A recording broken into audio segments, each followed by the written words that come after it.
नमस्कार, स्वागत है आपका स्टेनो महासागर पर। 90 शब्द प्रति मिनट डिक्टेशन स्टार्ट।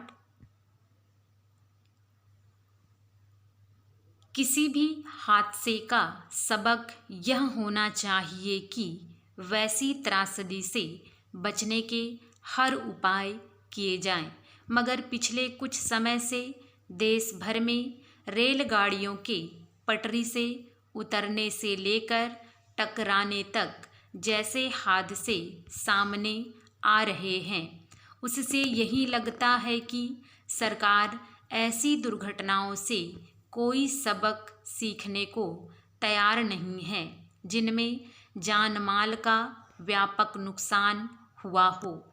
रविवार को आंध्र प्रदेश के विजयनगरम में 2 ट्रेनें जिस तरह टकरा गई, उससे फिर यही साबित होता है कि ऐसे बार बार के हादसों के बावजूद रेल महकमे में बहुस्तरीय लापरवाही कायम है।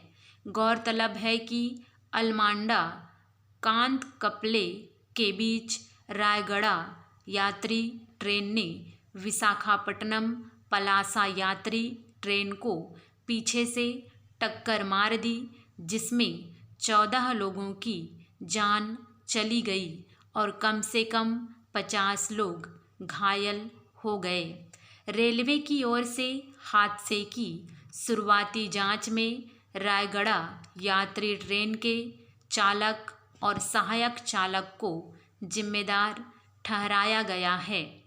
आरोपों के मुताबिक नियमों का उल्लंघन करते हुए यह ट्रेन 2 स्वचालित सिग्नलों से गुजरी थी।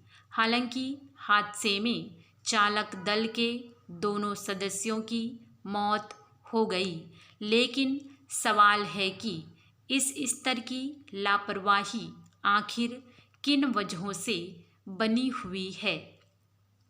आमतौर पर हर बड़ी रेल दुर्घटना के बाद सरकार मारे गए लोगों के परिजनों और घायलों के लिए मुआवजे की घोषणा करती है। हादसे के कारण जानने के लिए जांच कराने की बात कही जाती है, मगर उसके कुछ ही दिनों बाद फिर कोई वैसे ही दुर्घटना सामने आ जाती है। इसके लिए शायद ही कभी ऊंचे स्तर के अधिकारी या संबंधित महकमे के मंत्री की जिम्मेदारी तय की जाती है। उन पर सख्त दंडात्मक कार्रवाई या उनके इस्तीफे जैसी बात होती है। आंध्र प्रदेश के ताज़ा हादसे में पीछे से आ रही गाड़ी ने आगे की गाड़ी को टक्कर मारी। ज़्यादा दिन नहीं हुए हैं जब उड़ीसा के बालासोर में 3 ट्रेनों के बीच हुई भयानक टक्कर में 300 से ज़्यादा लोगों की मौत हो गई और करीब 1000 लोग घायल हो गए थे। उसके बाद बीते 5 महीने में कई बड़े और गंभीर हादसे हो चुके हैं, जो इस बात का संकेत देते हैं कि देश की पटरियों पर चलती हुई रेलगाड़ियां दरअसल एक जोखिम को साथ लेकर दौड़ रही है, लेकिन उस पर लगाम लगाने के लिए ऐसी कोई ठोस व्यवस्था नहीं हो पा रही है।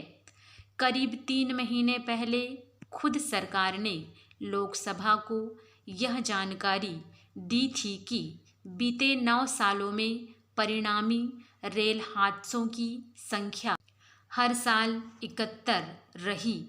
इनमें 781 लोगों की मौत हो गई और करीब 1,500 लोग घायल हुए। रेलगाड़ियों के पटरियों से उतरने से लेकर टक्कर होने जैसे हादसों का सिलसिला कायम रहने के बीच ही कवच प्रणाली या टक्कर रोधी यंत्र के जरिए हादसों पर लगाम लगाने की बातें भी की गई। दूसरी ओर उड़ीसा से लेकर आंध्र प्रदेश में हुई दुर्घटनाएं बताती है कि यह सुरक्षा प्रणाली कितनी ट्रेनों में लगाई गई और इसके जरिए कितना बचाव संभव हो पाया है। आए दिन सरकार की ओर से पटरियों पर ट्रेनों की रफ्तार बढ़ाने की बात की जाती है। आधुनिक सुविधाओं से लैस ट्रेनों के संचालन की शुरुआत हो रही है।